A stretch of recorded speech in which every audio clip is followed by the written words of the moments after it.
তিনি শুধু দৌড়, সাঁতার আর সাইকেলই চালান না, নিজের সীমা ভেঙে এগিয়ে চলেন। তিনি বাংলাদেশের আয়রনম্যান শামসুজ্জামান আরাফাত। বললেন, বাইক শুধু ফ্রেম আর চাকা নয়, ভালোবাসা, ত্যাগ আর স্বপ্নের গল্প। এটা আমার আয়রনম্যান রেসের জন্য থার্ড সাইকেল।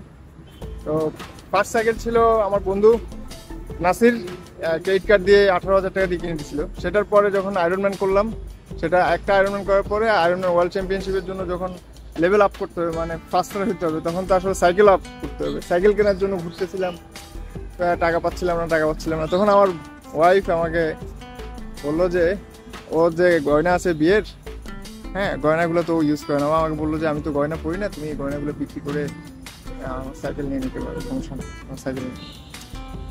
তখন আসলে ভাবলাম না, আমার ওয়াইফ আমাকে স্যাক্রিফাইস করার জন্য যে কোনোভাবেই রাজি আছে, সো আমি এগিয়ে যাই। আর তখন আসলে একটা ওই সাইকেলটা তখন কিনছিলাম 6.5 লাখ টাকা দিয়ে ওই সময়কার। এটা কত সালের কথা? 2019 সালে। এটা বউয়ের গয়না বিক্রি না, গয়না বিক্রি করি নাই, পরে সেটা বউ তো দিছে, হ্যাঁ। বাট আমি এটা নিয়ে নেই। আমি বন্ধু বান্ধব থেকে ধার করে কিছু লোন টোন করি তখন। বাট বউ যে টাকা মানে দিছে যে এটা ইম্পর্টেন্ট।